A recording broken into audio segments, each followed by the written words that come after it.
So the protocol has two sources of revenue.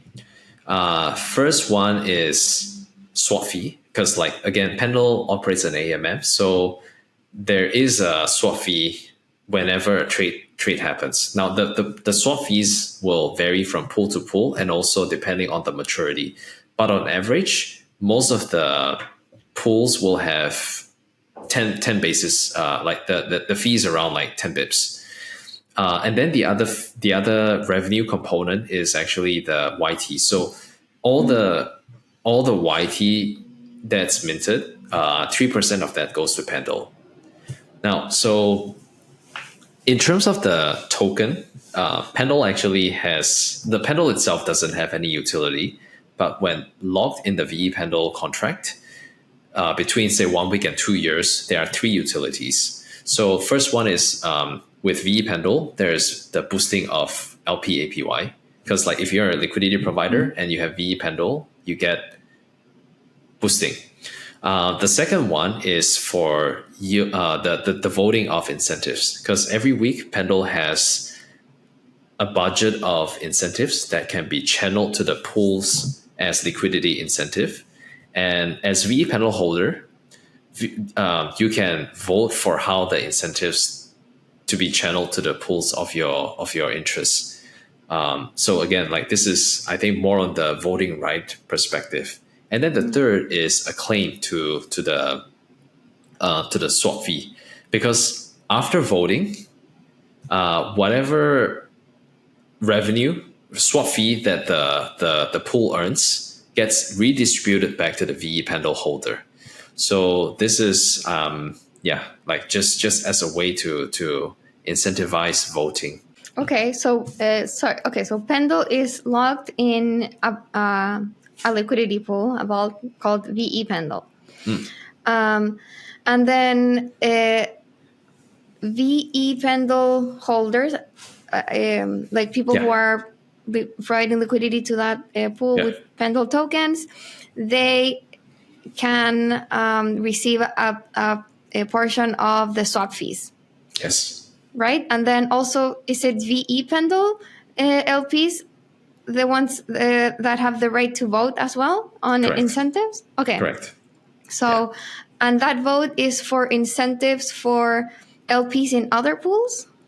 Any pool, like you can vote for any pool of your choice. Even if you're not LPing in those pools? Correct. And are those incentives, where are they coming from? Is it incentives from like external protocols that are part of those pools, or?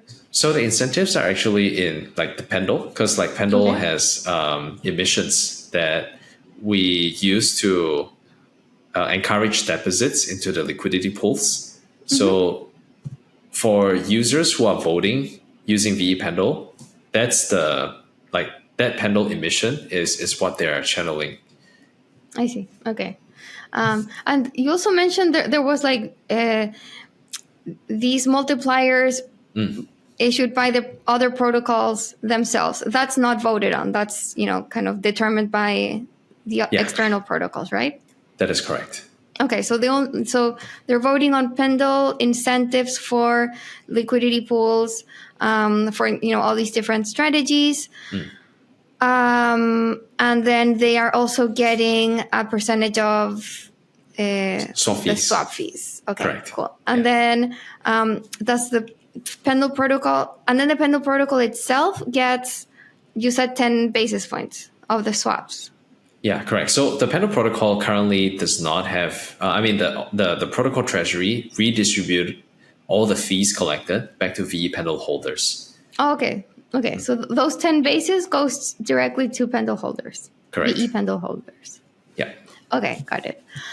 Do you think, could you have made this without a token?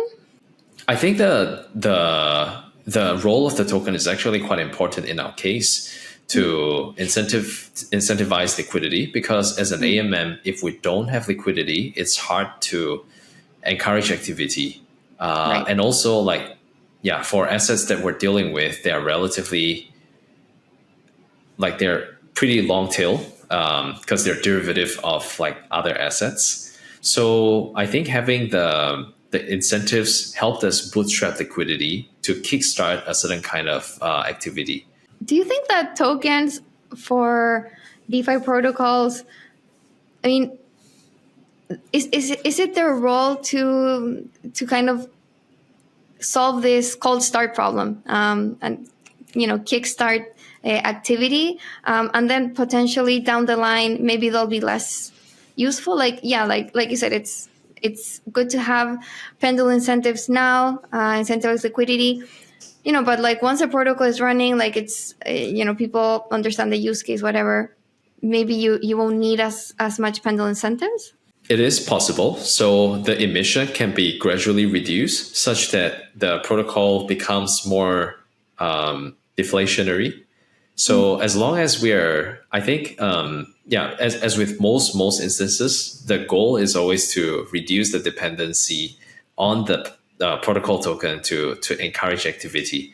If we get to the point where activities can happen more organically, then I think we can gradually wind down the token. But I think it will still continue to exist. It's just that the emission can be drastically reduced. Right, makes sense. And is that something that Pendle holders also vote on, like the emissions? Yes. So in terms of emissions, right now, not yet. What we plan to do is to gradually open up more avenues that vePendle holders can vote on. Currently, it's still confined to the incentives.